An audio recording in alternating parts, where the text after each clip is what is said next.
Welcome to the Whiskey Congress. Honest, open talk dedicated to speaking the truth to those who are open to hearing it. Black, white, right, left. Most importantly, honest, bold, and fueled by good whiskey. In Whiskey Veritas, we are Whiskey Congress. Join the evolution.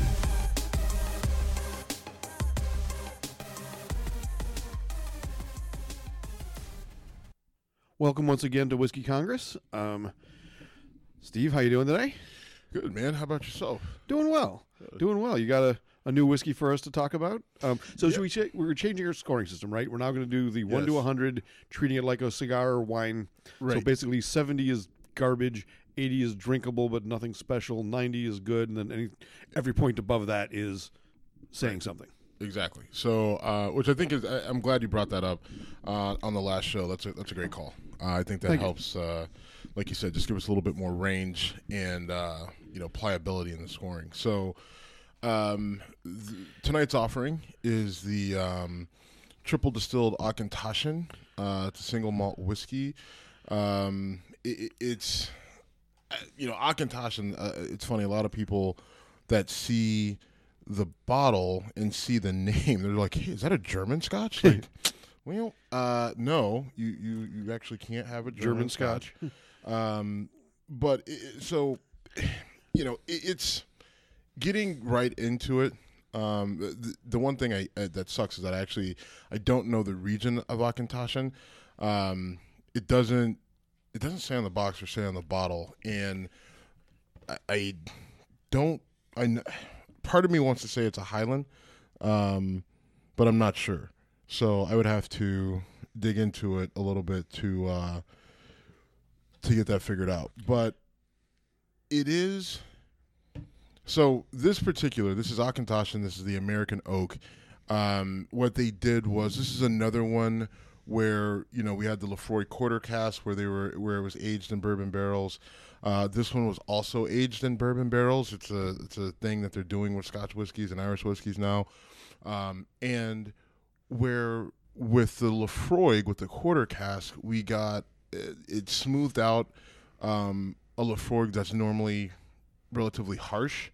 With Auchentoshan, because a regular Auchentoshan, or just their Auchentoshan 12-year, isn't very harsh. It's a relatively mild whiskey. You don't get a lot of wood. You get decent flavor, but it's relatively easy to take down. Well, when you do that, apparently when you take Scotch and you put it in a bourbon barrel, it tames the whiskey to a certain degree, I think.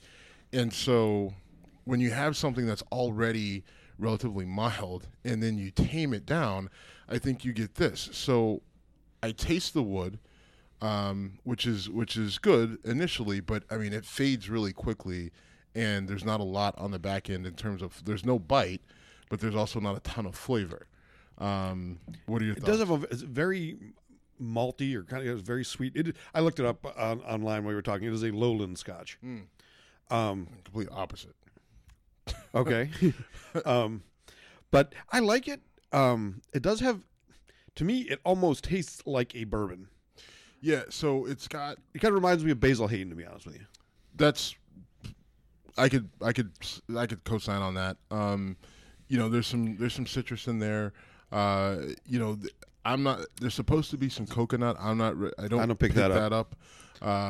The citrus I get a little bit vanilla-ish, but I would say maybe not their best offering. I wouldn't, if they're talking to me like, hey, should we do this again? I would say no.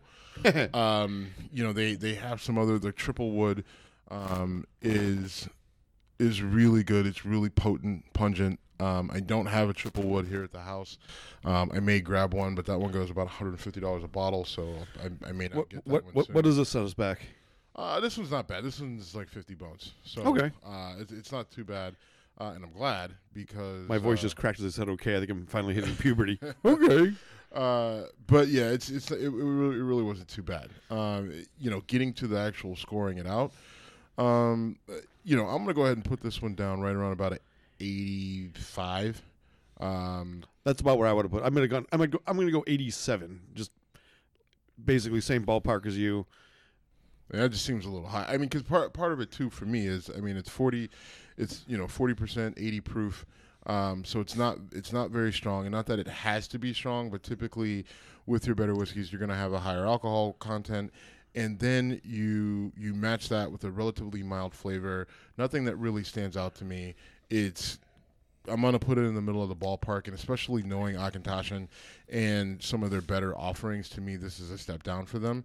And it's all, experiments, right? I mean, sure, you don't know. Sure. I mean, this, like this stuff, you put it in a barrel and it sits there for years, and you don't, and once they do it, they, unless it's brutal, like they got to put it out.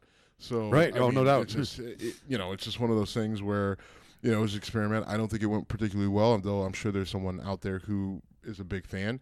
But so that's why I give it an 85, which is, I guess because it has kind of a bourbon feel to it, maybe that's why I'm giving it a little bit more of a bump. I'll drop it to 86 in the interest of harmony. How's that? It's not harmony. I know. I mean, I'm goofing around. All right. So, scored out. The other thing I'm going to do is I'm going to put these on Instagram. So by the time everyone is hearing this, I will have this up. So you can go to our Instagram account, Whiskey Congress, or at Whiskey Congress, and check out the bottles. I will do the Lafroig and the Akintoshan. I'll do them in the same picture to see if we have some of the other bottles. Actually, we have all the bottles that we've.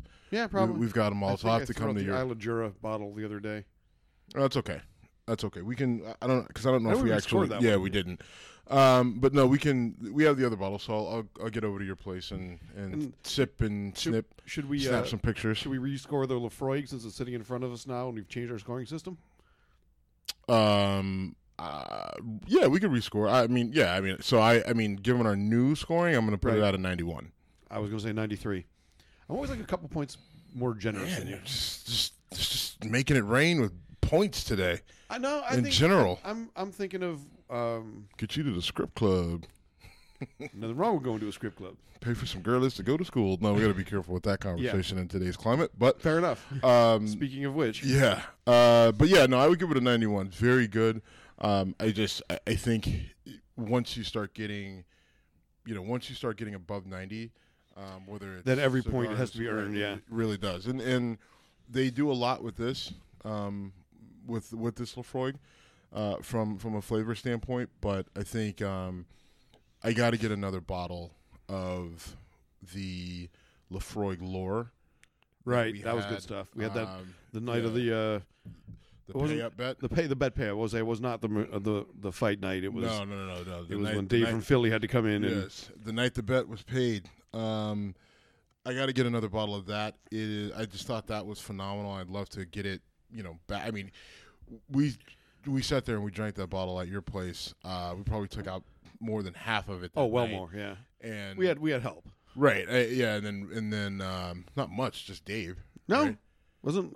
I think he had like one little. Okay, yeah, he didn't drink much. Right. And then, and then we, and then I think I took it home and called myself casually sipping on it and crushed it pretty quickly. So we got to get another bottle of that because I definitely want to get that, in a sober environment, and taste it out. And I want to talk about another thing too, and I'll get a picture of this. So I'm drinking mine out of a Glencairn glass, and the Glencairn glass is a special glass made for whiskeys or some of your your higher end spirits, and it's a glass it's shaped like a teardrop, and the theory behind it is that it helps to really gather the smell, right, and gather the nose, similar to a snifter. Yeah.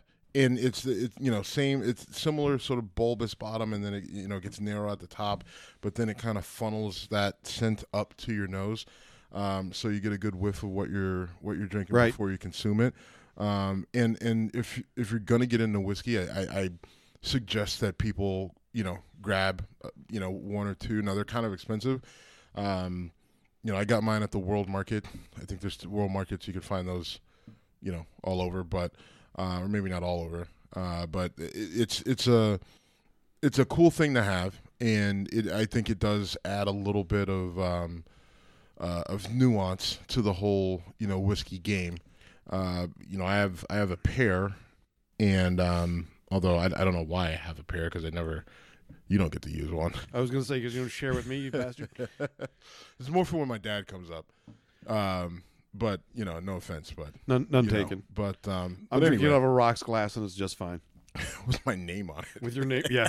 I was going to point that out, but monogram. Yes, monogrammed rocks glass. That was a gift. But you're not a whiskey snob. Okay. No, I'm not a whiskey snob. So, you know, if I were a whiskey snob, I wouldn't share as much with you as I do. I was going through my whiskey collection. I was like, man, you're taking a lot of shots of me right now. A lot of my bottles are like way half empty, and I realized that, you know, since you and I started doing the show, I share more with you because before I don't really have a lot of people who come over and can handle a lot of these whiskeys. Like they can't, like they don't know what they're drinking and they can't handle it. There's some people who came over if they you know had a sip of this quarter cask, you know, I mean they'd be on their ass. So you know, you met a friend of mine last night, Chris, the woman that was at my comedy show. Oh yeah, and she once asked me, you know, I've got a friend coming over. He really loves scotches. Can you recommend something to me? And I recommended Lagavulin, and he loved it. And then the next time she saw him was at his place, and he, as a thank you for buying Lagavulin, gave her a different scotch.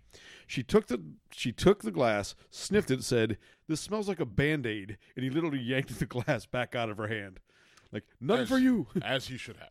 As he should have. As he should have. And he probably gave her something like Ardbeg or Lafroig or something along those lines, which probably Lafroig because that's one that definitely does. Kind of smell that, yeah. Kind of smells like a Band-Aid. It's kind of smelling like but it tastes wonderful. So, whiskey review. We're going to go ahead and put that aside and jump into some more serious topics at this point in time.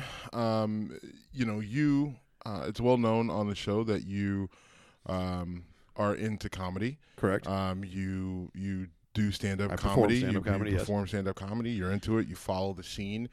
You know, you had a show last night. I didn't make it. You tried.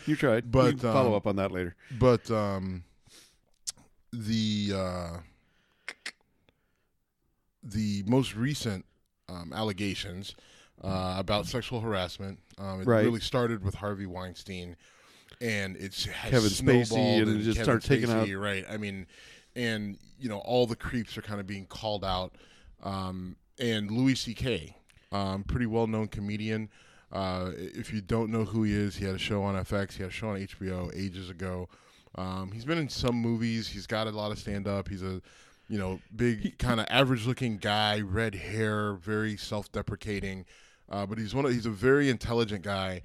But he apparently just has that creep side to him where, you know, he was whipping his dick out and masturbating in front of women. Now he allegedly asked permission first, which might be the difference between a crime and a creep.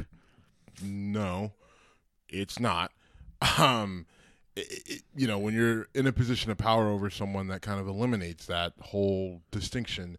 But aside from that, it's still pretty unacceptable what he did. Just because he asked their permission before he did it. I mean, is that the standard? Well, right? No, like hey, I'm going to ask you before I whip my dick out, or I'm going to ask you before I grab your tit. And it's better. It's better than not asking. Okay, right? I mean, listen. Look, I am just going to throw this out there. Be careful going down this road. Listen, this is my thoughts on this. All right. And I think you know this. We talked about it in the past. Got to be zero tolerance on that sort of behavior, right? Just because he asked, come on, that's bullshit.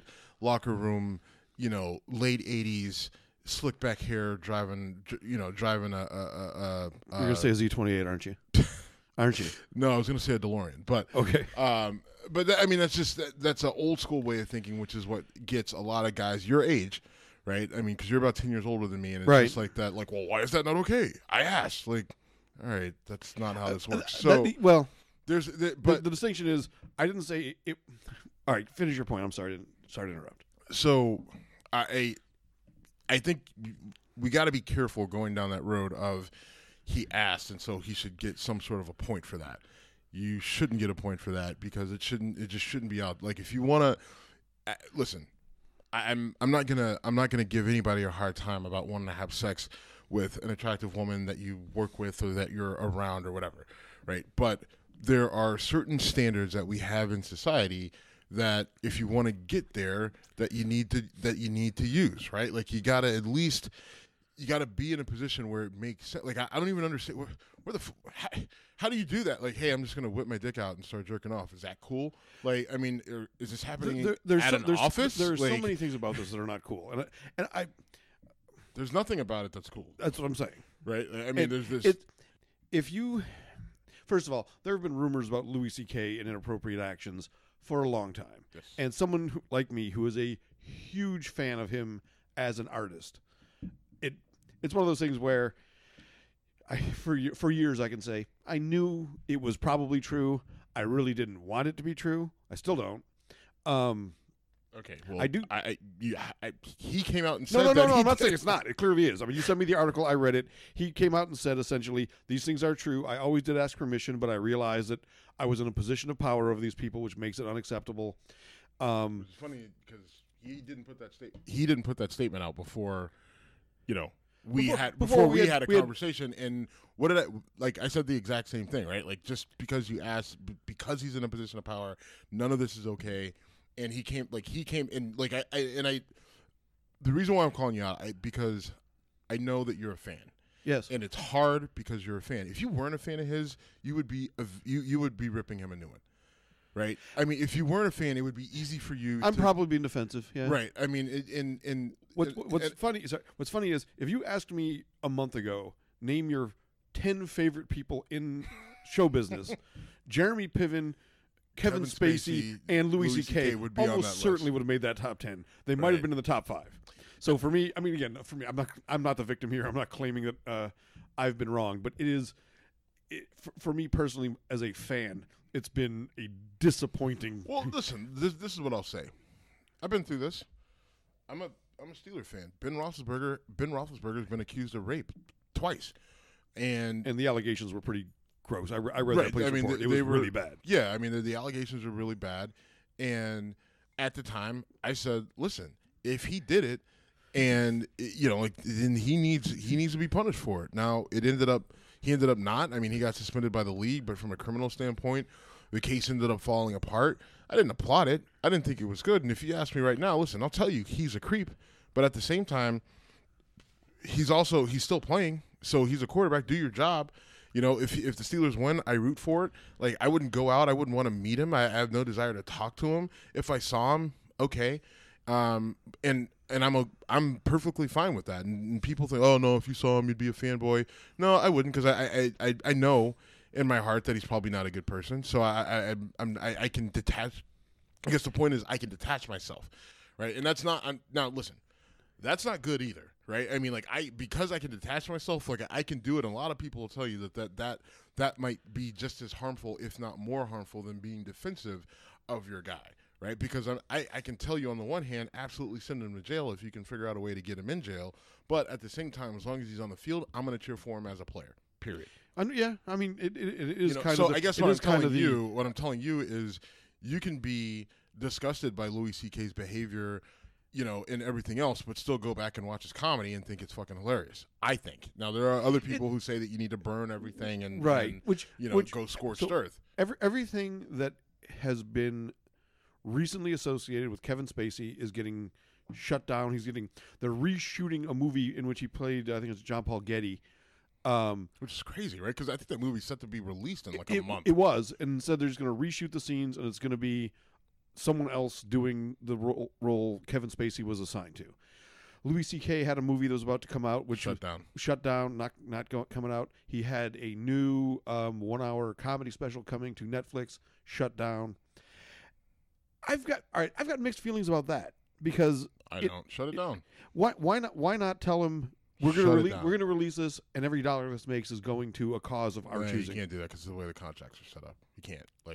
You can shut it down? Yeah, you can. I mean, it's because at that point you shut it down. There's no money made. If you're going to keep going with it and you make money, then so couldn't you give him, in this case Louis, a chance to quote unquote do the right thing? And you have to shut it down. this is why you have to do it. Because for years, we haven't done things like this. We've known people are creeps and assholes, and we've known guys are doing shitty things, and we don't shut their movies down. There's no punishment for them. And the only way to punish these guys is to shut their movies down, is to hit them in the pockets, is to publicly ridicule them. And take away their voice is what's really happening. Right. I mean, I'm not saying you shouldn't. Right. But that's you have to take away their platform. Right. Now, so Louis C.K. did the right thing. He came out. He owned it. He did a good job of owning it. I didn't have a problem with his statement. I didn't feel that it wasn't sincere. I felt that it was very sincere. I did get hung up on the fact that he literally said, I pulled out my dick, and when I pulled out my dick, I did this, and you probably shouldn't pull out your dick. Like, there was something about the way it read was like, and knowing him as a comic, they were small little jabs, which I thought, which it was frustrating because I thought it was funny.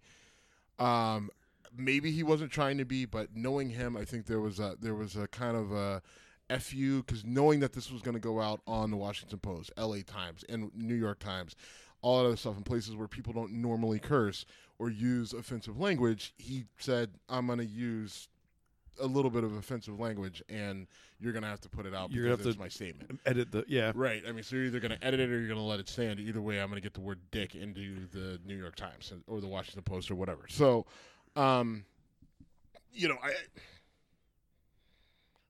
I don't have a problem with their shit getting shut down.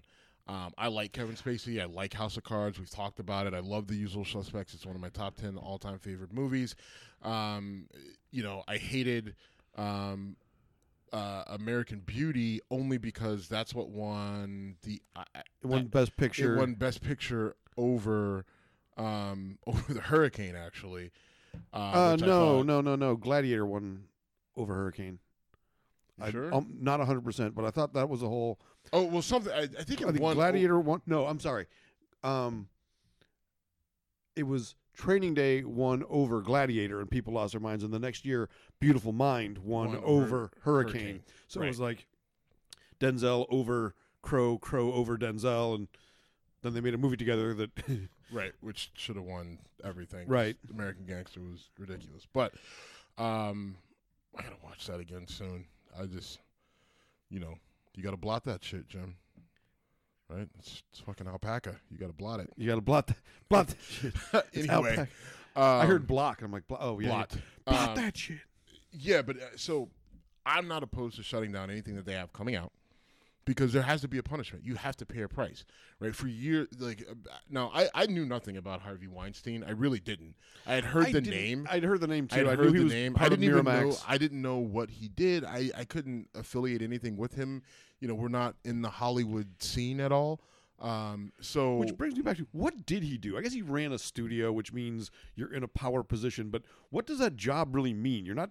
I don't know what the fuck. Funding what films? What does an executive producer do? Right. All I know collects is a check. Right. All I know is that if you're an executive producer on a movie on a blockbuster, like you get paid. I don't know what you do. I don't know how you do it, but apparently that's what we need to do.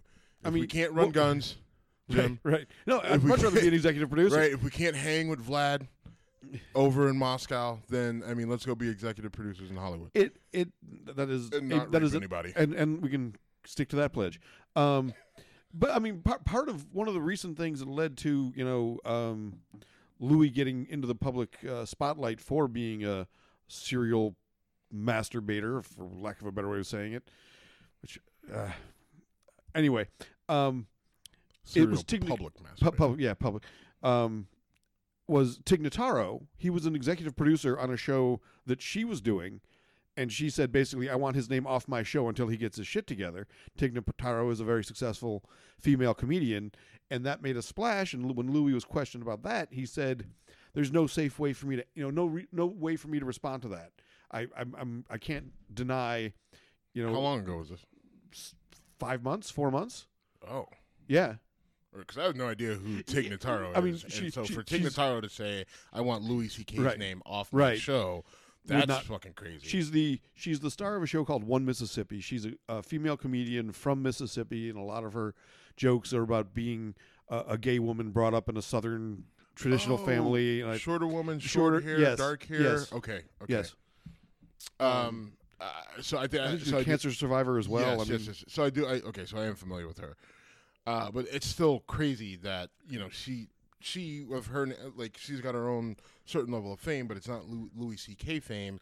And for her to say, I mean, in the last year, get his name off my show, I mean, that's saying something. That's fucking nuts. So these allegations, so if it's starting to feel like this shit isn't like old, it's like current. Well, it was kind of like Cosby. It was in the rumor mill for a long time, but no one ever came out and said anything. Tig Notaro was the first one to make even though she didn't say anything specific, she said basically he needs to get his life together before I want him associated with my show. But he was an executive producer, which I think means he sat in on meetings about production and never did anything else again. I don't know if we know we don't know enough about that process. I heard him say something to the effect of he had not been associated with that show in a year and a half or something like that. And yet his name's on it. Well, either way, it's good work if you can get it. The executive producing, not the jerking off in front of people who don't want to see your dick.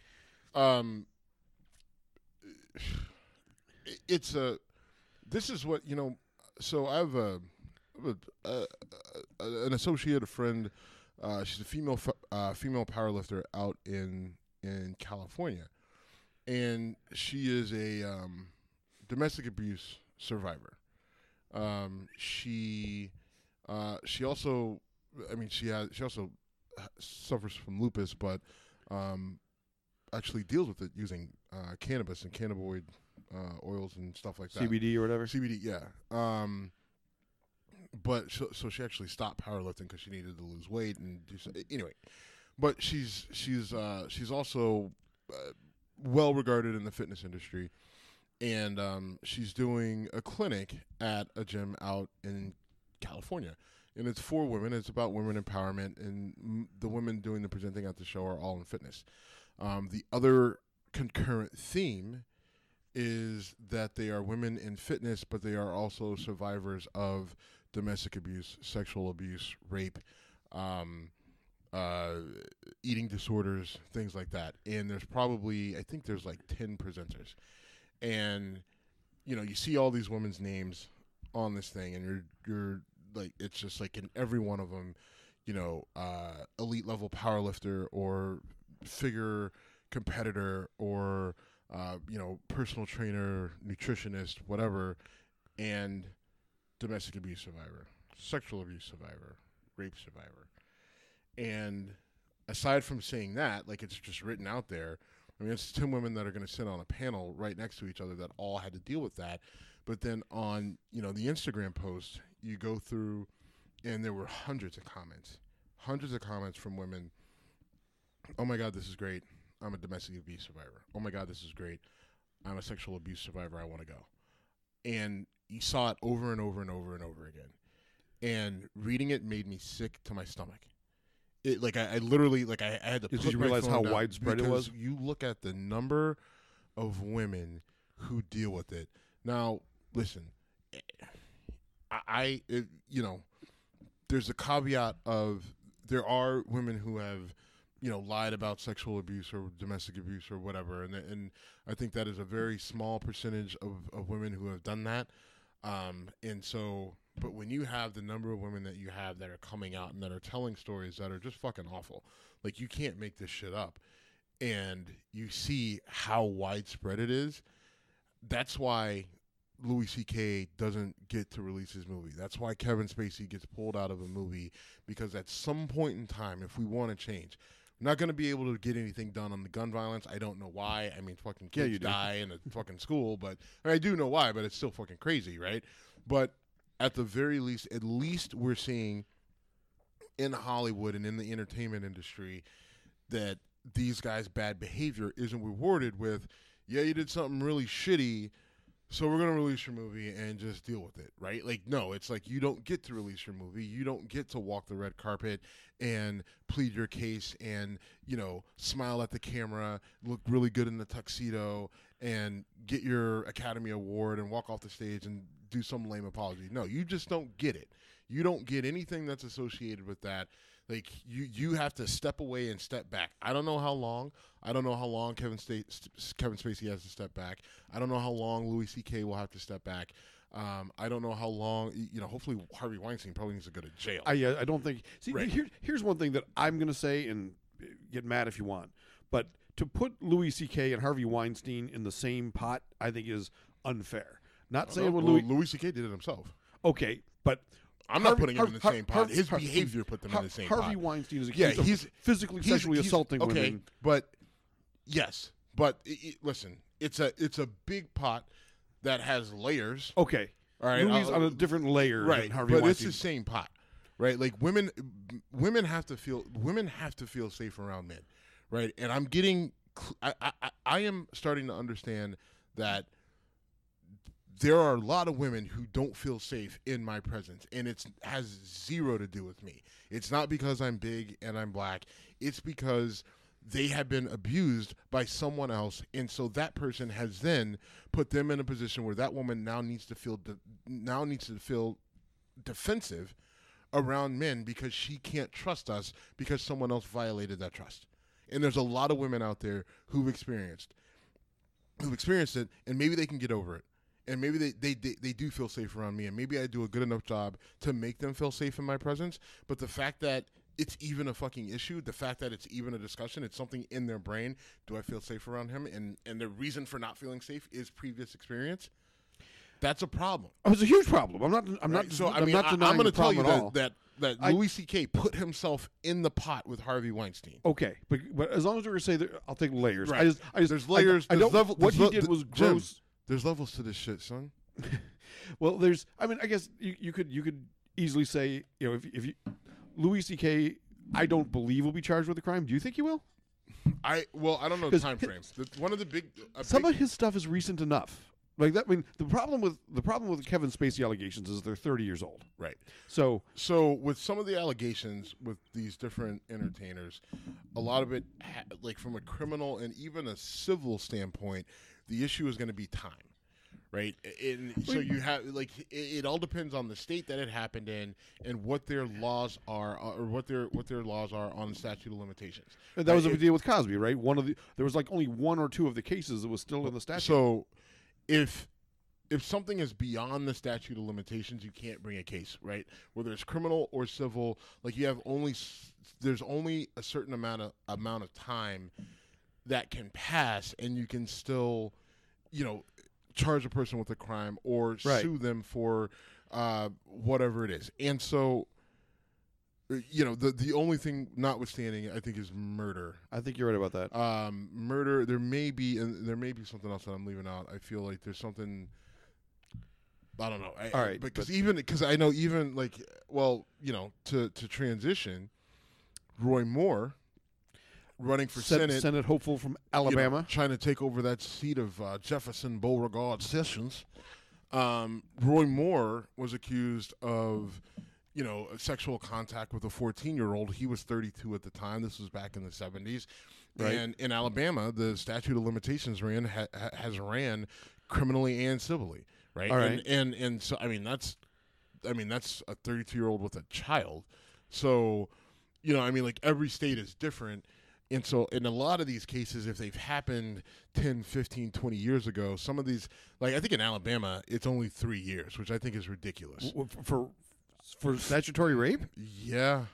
If that's true, that's shocking. I think the statute of limitations on rape allegations in Alabama, criminal or civil, I think is around 3 years. It's wow. Yeah, so that's part of your problem. And that's where, feminists and people arguing for shit like this is, these women get pushed into a corner where they feel they can't say anything, and it takes them years to get into a position to feel comfortable and confident enough to be able to come out and say that they were a victim. And the downside of it, one of many downsides of it, is by the time that they're able to say something, like you're a 14-year-old girl, right? I mean, and there. You're a 14-year-old girl in Alabama in 1979. There was a state official in the state of Alabama who said that you don't get to be a victim 30 years later, 40 years later, right? Like, he said, you don't get to be a victim 40 years later. Like, why is she coming out now? Basically saying he didn't believe her because it took her so long to say something, and wants to throw it out just based on the amount of time that's passed. And then he turned around and said that she should be prosecuted because and I think it's like the state treasurer or something like that, and we can look it up and to tell you exactly who said it. But I mean, it's insane, right? He's saying, and he said that prosecute the woman. The victim should be prosecuted because if this did happen and she didn't say anything, then he's been allowed to be a predator for that amount of time, and it's her fault. So therefore, she should be prosecuted, not him, not the guy who did it. Right, not the guy who was 32 at the time, who's now 70, who's lying about or could be lying about what he did or did not do. Right. I mean, it is unbelievable some of these people's reaction. This is when you put politics ahead of reality or what's in front of your own face, right? Because and you know how much I hate to do the what if our guy had done this, and Bill Clinton was accused of plenty of pretty pervy things. He was charged with some of. Was he ever charged in Paula Jones? No. Okay. He was sued, and I believe not found liable for that. Maybe it's I don't remember. I mean the Monica Lewinsky thing, for as much attention as that caused, no one ever doubted that was a consensual affair. The problem was it was a married guy who was president getting a blowjob in the White House. But people always do the when it's your guy, and you could maybe accuse me of doing this with Louis C.K. just a minute ago, that I'm maybe kid gloving him a bit because I'm a fan. You are. Okay. But this reaction to Roy Moore if Roy Moore was Bill Clinton, they'd be asking for the death penalty and calling the accuser a hero. I don't believe Democrats have done anything quite that egregious in terms of blaming the victim and asking to prosecute a victim, but this is purely a political thing, and Roy Moore is, he's the dude who whipped out a handgun at a campaign or a primary campaign rally, and while wearing his big old cowboy hat, and now the story comes out, and he is the Senate nominee for Alabama. That race is over. So I don't know what happens if he steps down. Do they have another primary? They'd have to do it right in. Which might actually put a Democratic senator in the front run of an Alabama Senate race, which would be pretty amazing. I mean, right now that race is deadlocked, which 6 months ago it was not. I'm sorry, not 6 months ago, but right after the primary. Okay. Roy Moore had a pretty decent lead, but right now the race is deadlocked. Looking at earlier, people are jumping off the Roy Moore bandwagon very quickly. Now Breitbart. Now you need to know that Mitt Romney has called for him to step down. Well, and so is John McCain, but that's not too much of a surprise. Right. Roy Moore is heavily backed by Stephen K. Bannon and Breitbart. Right. And so Breitbart is trying to spin this as the Washington Post, and this is the liberal media and the left fake attacking news. A Breitbart-backed candidate, and all this is exactly fake news. Now, the problem that they have is Roy Moore, first he denied it, then he said he didn't remember anything like that, and he said this behavior, if true, would be out of his character. Roy Moore said that? Or he said that on Sean Hannity's show. Bannon said that about Roy Moore. Moore said that on Sean Hannity's show. I don't remember anything like that. I don't remember this girl. If I did do that, that would be very out of my character. Was he married at the time? Not that this really matters. That I don't know. Okay. You know what? And that doesn't fucking matter. No, if you sexually impose yourself on a 14-year-old girl when you're 32, right. You're a you fucking pick scumbag. her up from her house, you take her to your house back in the woods, you get naked, you strip down to your skivvies and have her stroke your dick. Like, I'm sorry, that's a wrong. crime. Right? I Agreed. mean, we may not be able to criminally prosecute you for it right now, but I don't know, not cool. Now the other thing is, I got it. By the way, what you just described on Hannity's show sounds like the textbook definition of a non-denial denial. Mm-hmm. I didn't do it. That doesn't sound like something I would do. Well, it's good that it doesn't sound like something you would consider your character, because that would be a character flaw. Right. That, and then he didn't remember, and then it doesn't, so Exactly. Like, I mean, I think now the other thing is word on the street from a good friend of mine that's very well tied into DC politics and media and everything else, that something else is coming down the pipe about Roy Moore, and apparently he's already been asked to give a comment. Can you reveal? I don't know. He didn't tell me what it was. Oh, okay. He may or may not know exactly what it is, but apparently the Washington Post and other media outlets have another story that's coming down the pipe, and Roy Moore has been asked to comment on it. He has refused to comment on it, and we'll see. You know, this goes to the whole, there's not a lot of people who were scumbags once. If you're the kind of guy who would pick up a 14-year-old, if 32 years of age, if you would pick up a 14-year-old, drive her to a remote location, your house, which suggests to me that maybe he wasn't married. Again, I don't know why I keep bringing that up because who fucking cares. If he wasn't married? Right, exactly. Like that would, well, no, it's not so bad. At least he respects his marital vows. Sure, he creeped out a 14-year-old girl, but he wouldn't do this other awful thing. The likelihood that he would do that revolting thing once and never do anything else, I find unlikely.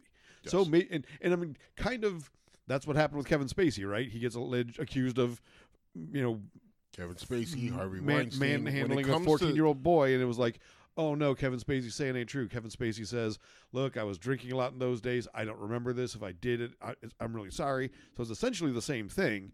And and liberal Hollywood didn't exactly turn a blind eye to Kevin Spacey.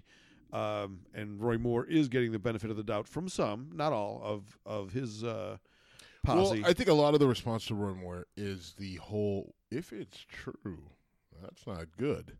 But, in the meantime, let's just go status quo. There's a lot of that, right? Like everybody say, if it's true, he should step down. But, if it's true, right? And good luck proving it. It happened, 40 years ago. Right. The woman, she's standing by her story. He's saying he didn't do it. How else are you going to find out? I mean, it was 1975 or whatever, 79, right? I mean, a fucking year before I was even fucking born. So how are you really going to find out if this is true or not? This is the classic he said, she said. There are other women involved, though. But those women are older, right? Right. Like their stories are, they were 17, 18 years old. And No. There are other women who corroborate this woman's story. Like she told friends. Right. Oh yeah, you're right. You're right. There are other women.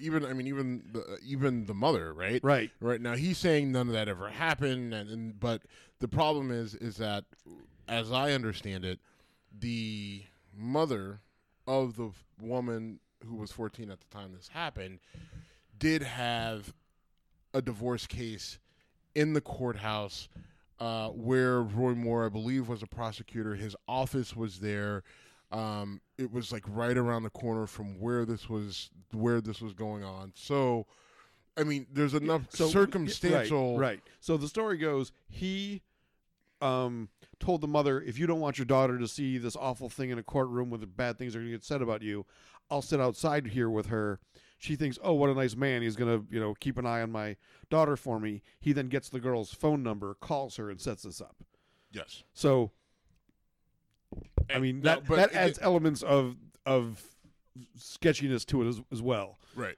I mean not defending Kevin Spacey, but what someone does when they're blitzed out, hammered in a Hollywood party versus making a phone call and stalking a 14-year-old. You got to stop doing that. You got to stop, Jim. You got to stop doing that.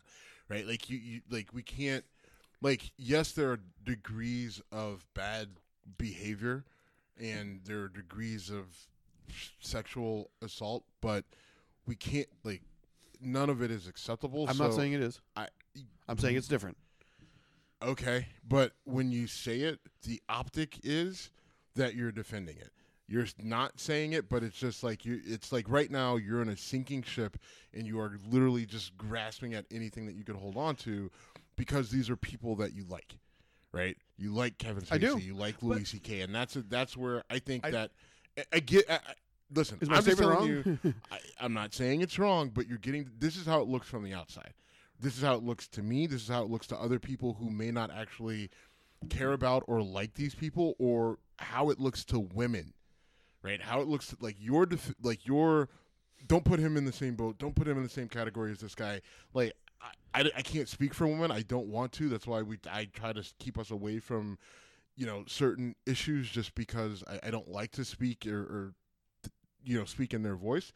But what I'm hearing when you say don't put Louis C.K. in the same boat as this guy, don't put Kevin Spacey with this guy, this makes it different than this guy, you're carving out space and trying to buffer them and pad them and protect them, which is part of the problem. I'm really trying to push Roy Moore further down. I'm not trying to elevate Kevin Spacey. I'm pushing Roy Moore down. But it's almost like you're on a seesaw. In order to get Roy Moore down, you have, like, Kevin Spacey has to go up based off if you're going to use him in comparison.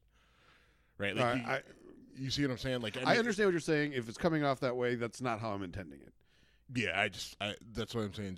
I would stay away from it, just because I think that's a disservice to the two women that listen to our show. There's more than two. The three women that listen to our show, it's a disservice to them, especially if they've had. I mean, chances are they're women.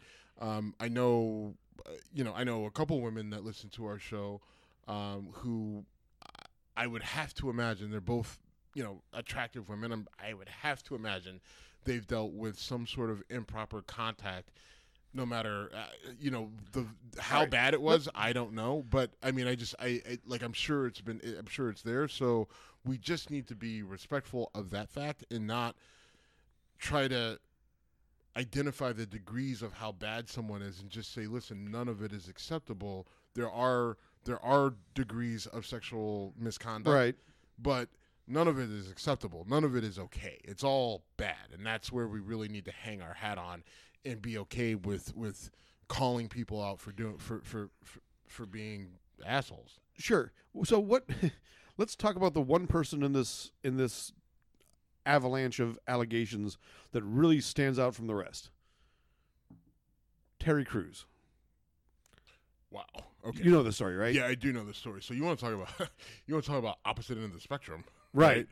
So I'm sure if you don't know who Terry Crews is, he's a ripped black guy in the Old Spice commercials. He was, the first time we saw him on film was the Friday After Next.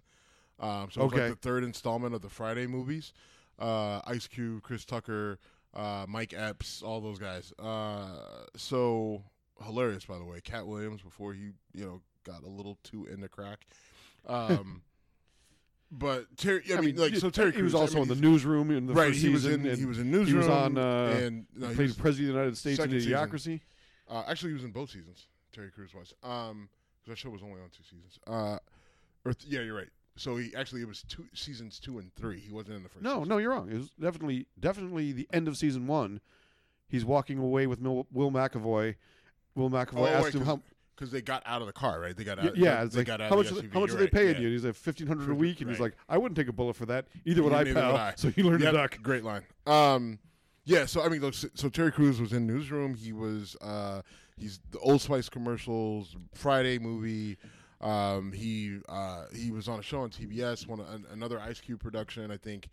Was it Brooklyn Nine-Nine, or was he on something else? He's in Brooklyn Nine-Nine, which is on Fox now. But there was a TBS show, an Ice Cube show. Are we there yet? Or so I don't know. One of those shows. Anyway, that's who Terry Crews is. But a very large, muscular black man. Right. He played. I think he played football at Western Michigan. He played in the league for a year or two. And then was a bodyguard, and then that's how they found him in Hollywood or whatever. But his story is he was at a party with his wife, right? And an executive producer came up to him and grabbed his dick at a party, and right in front of his wife, right? And kind of laughed about it, then walked away. Right, which is also sexual harassment. That is literally the equivalent of walking up to a woman, taking 2 fingers, and jamming it up her hoo-ha. So, grabbing her by the pussy, so to say. Yeah, exactly. Like pulling an old DT. So Terry Crews, when the stories came out about Harvey Weinstein, told his story via Twitter. It was a series of maybe like 10 tweets where he laid the story out, what happened to him, how it made him feel, how he felt essentially powerless. He couldn't say anything about the guy because he didn't want his career to be tanked or impacted. He felt, emasculated in front of his wife. Right. He also said his initial response was to jack the guy up, but he knew that would cost him. Right, like that, like really, like doing what I mean. Like my same response, I would have done the same. I would have felt the same exact way. Is go rip that guy's head off. But I mean, you're a large black man. You go and you rip some rich executive producer's head off in public, then that is the end of everything, right? Right. Like, no one's going to believe that he just grabbed your dick, and you're probably not only is your career done, you're probably going to go to jail. So he told his story via Twitter, put it out there, and it got, it started, it was just along with everything that was going on with Rose McGowan and everybody else who was telling their stories about Harvey Weinstein. And Terry Crews comes out with his story, and you're just like, Jesus, what the fuck is going on in Hollywood? Right? I mean, there is one major difference here, right? And that is not to in any way disrespect Terry Crews, but he did not feel physically threatened by. I mean, there's one thing to be alone in a room with Harvey Weinstein where you don't know what's going to happen versus in public with the fact that this guy is someone you could physically destroy like that. You don't think that matters? Because I think it does. No, it doesn't. Because I think the people that Kevin Spacey, I think there were people who weren't physically threatened by Kevin Spacey.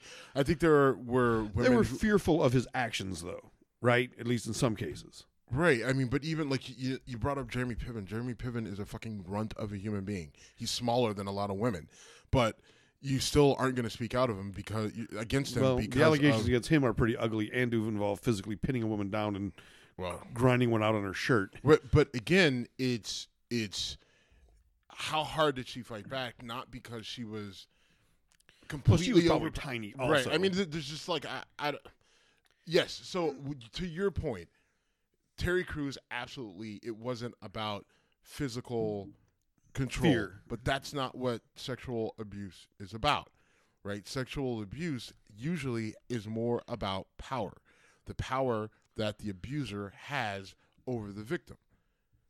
That's the part that is key. So where it's different, it's still the exact same fucking story.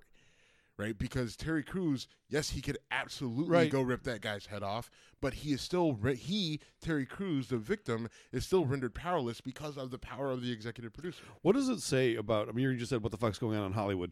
What is going through someone's mind? And the answer is probably a shit ton of cocaine and alcohol.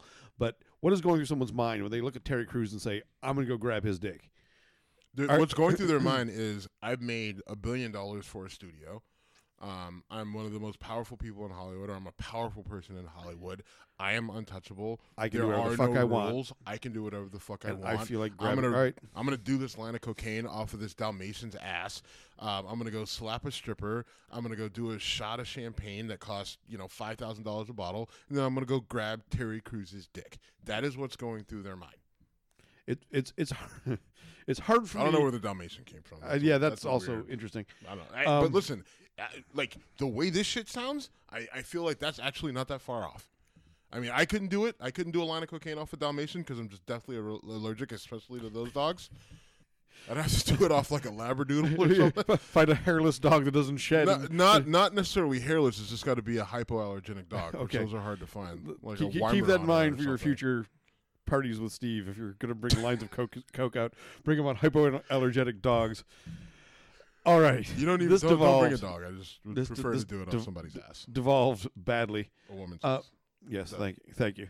Gave me permission. That gave a consenting coke ass. Adult. A consenting coke ass. I want to talk real quick. I wrote something about what's going on in Lebanon on whiskeycongress.com today, and the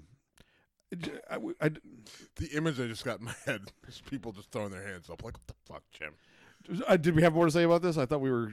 No, it's not. Ending with you sniffing coke off a consenting ass. I think that's punctuation right there. That's the end of. That's where conversations stop. The end of the show. And any transition I can do to get us off that is probably doing you a favor. Fair. Lebanon, it is. Real quick, please read the story. Lebanon is at serious risk of becoming the site of a proxy war between Saudi Arabia and Iran. Explain what a proxy war is. A proxy war is when you use your influence to cause or to engage in armed conflict on someone else's territory, usually using someone else's people. Who would be rendering the influence? Iran and Saudi Arabia. Agreed. I agree. I mean, I think that's a real. I think that's a very real threat. I think it is a very. Now, I think it's a real threat, but I think that Saudi Arabia has a lot of control over that happening, and I think that if our assertions are true from our last show of my assertions of what the royal family actually wants to accomplish by doing what they're doing, then I think in their mind they want to prevent a proxy war. They want to prevent any additional war and violence in the country that they can. And so that's where you mean in Saudi Arabia or in anywhere. I think Saudi Arabia or Lebanon. Like, why would they actually want that to happen? Like, I think that if they can control, I think their thought is if we can control what's going on in-house, right, and get rid of the people that are basically sabotaging us from within, then we can get a hold on, or we can get our arms around and control of these situations and prevent additional violence from breaking out.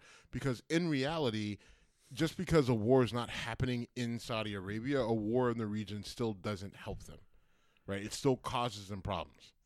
Yeah, and so this is where I just want to say, we said on our last show, keep an eye on this. I think this is the next domino to fall, or next card to get played is probably a better way to say it, in that region. And shit could get real ugly real fast. And it's important for Americans to know about this. It's important for the American State Department to, be open and honest and, keep things on the up and up. Yeah. So that's pretty much, like I said, I put the article out there today. And I wanted to get it out there on this episode because we talked about it last one. All right. So thank you for the update on Lebanon. And I actually, it is important. I think it's important thank that you we. For the sincere thanks. I do think it's important that we continue to track it. We follow it. We kind of, because I think depending on what happens, if we continue to track it, good or bad, you can go back and piece through step by step what happened from last week all the way until, let's say, a year from now. And maybe things turn out really well, and we can say, hey, we finally have peace in the Middle East, or it's a fucking disaster and it's war all over the place. And you can go through our show, listen, and realize what was going on. So I think it's important that we track it. I think that was an important update. It's not that fun. It's not that fun. What is fun, Steve? You know what is fun? What is fun? Listen, I don't know if we have anybody that's hypersensitive, right? And I think there's some people out there who are hypersensitive who, like the whole shaming crowd, right? Like, and so I don't want to shame anybody, and I don't take this the wrong way. But they had to weigh Donald Trump before his trip to Asia. Like, because he was getting on a certain size plane? No, you want to make sure, like, they do it for health and security reasons, right? Like, you take all his vitals. So the State Department does it. The State Department does it to know, like, where, like, to have a benchmark. He goes on a trip to make sure, obviously, he doesn't get poisoned or something like that. But then if he does get sick, then they can figure it out. But they need to know certain things. So they weighed him. Jim, how much do you weigh? About 225. All right. And I'm 20 pounds overweight. Fair. I weigh 304 today, midday. So, I'm probably about 299, 298 or so. All right. And I'll tell you that I'm about 20 pounds overweight. Right now, some people hear that number and they're like, "How the fuck do you say you're only 20 pounds overweight?" But believe it or not, he's Yeah, but I should be right around about 275, 270. Right. My goal is to get there probably by like February. Or March. I did enjoy you and Mike Wood discussing your weight 2 shows ago, by the way. So, but here's the thing. It's well known on the show. I'm a power lifter. I lift very, very heavy weight on a pretty consistent basis. If you consider 800 pounds heavy, whatever. Okay. I can run a 10-minute mile. Which is it's not blazing. Right? It's not blazing, right? It's they're not going to make a movie about it, but I get my, I can run an 8-minute. I can run an 8-minute mile on a treadmill. Okay. And I could probably it's actually easier for me to run outside, but with my allergies, I need closed environment. I run outside and I breathe like too much pollen in the air, or I walk past a dog. It's fucking awful. So anyway, so I'm about 300 pounds. All right. Right. A guy who works out pretty regularly. You're about 5'10", 5'11". Yep. And Donald Trump, our president, who he got weighed in. Okay. Now he's a big guy. He's like 6'3", right? Yeah, he goes 6'3", 6'4". I don't know. I'd actually never seen him in person. He weighed in at 345. That's he weighed 345. That is an offensive tackle. I mean, literally, that's an offensive tackle that's told to lose weight. That's a defensive tackle. Yeah.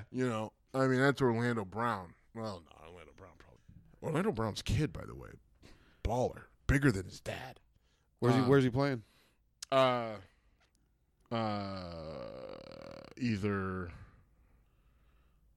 I think he's Alabama. I think. Okay. Wow. All right.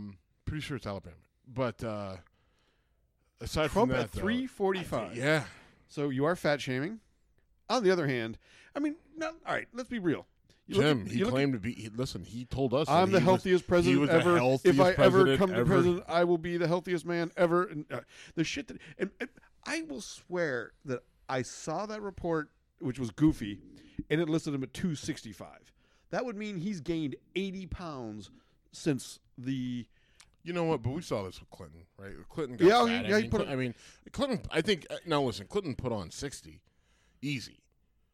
He put on a lot of weight, yeah. He lost it though. I do remember when he was going out running, but he would go out and run, stop, and get like a fucking Big Mac McGriddle. I think it was a McGriddle. It was a sausage McMuffin. Like I don't think they had McGriddles then, but it's whatever. Like he would stop at McDonald's to eat on his runs, but he lost a lot of weight. But I think he also had a heart attack.